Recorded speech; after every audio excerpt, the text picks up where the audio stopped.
শ্রীমদ্ ভগবদ্ গীতায় ভগবান শ্রীকৃষ্ণের উপদেশ বর্ণিত হয়েছে।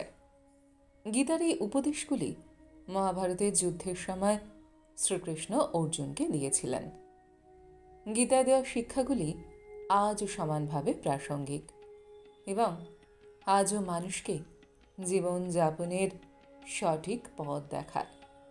গীতার বাণী জীবনে গ্রহণ করলে উন্নতি লাভ করা যায়। গীতা এমন একটি ধর্মগ্রন্থ যা মানুষকে বাঁচতে শেখায়।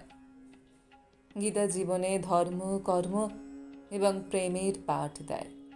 শ্রীমদ্ ভগবদ্ গীতার জ্ঞান মানব জীবনের জন্য উপযোগী বলে মনে করা হয়। গীতা একটি সম্পূর্ণ জীবন দর্শন এবং যে ব্যক্তি এর পথ অনুসরণ করেন তিনি সর্বোত্তম। চলুন আজ আমরা গীতার কিছু মহামূল্যবান উপদেশ শুনে নিই। 1. গীতায় শ্রীকৃষ্ণ বলেছেন, সঠিক সময় এলে ভগবান আপনাকে অবশ্যই সঠিক মানুষের সঙ্গে দেখা করাবেন। এই মানুষগুলোর কারণে আপনি আপনার জীবনে এগিয়ে যাবেন। 2. গীতায় লেখা আছে, ভালোবাসার অর্থ কাউকে পাওয়া নয়, তাতে হারিয়ে যাওয়া। শ্রীকৃষ্ণ বলেছেন, প্রেমে আত্মত্যাগ করতে হবে। ভালোবাসা সেটা নয় যেটা ছিনিয়ে নেওয়া যায় বা চাইতে হয়। ভালোবাসা সেটাই যেখানে ত্যাগ আছে। 3.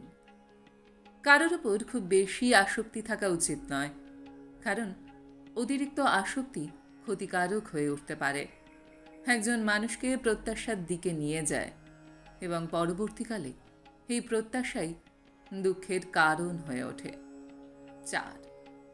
শ্রীকৃষ্ণ বলেছেন যে জীবনের সঙ্গে সম্পর্কিত সমস্ত গুরুত্বপূর্ণ সিদ্ধান্ত নিজেদেরই নেওয়া উচিত, কারণ তাতে পরে অনুশোচনা করতে হয় না।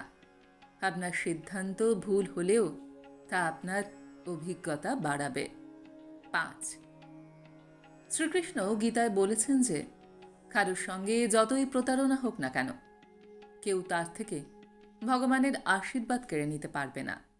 তাই অনেক কষ্ট করেও ঈশ্বরের প্রতি বিশ্বাস হারানো উচিত নয়।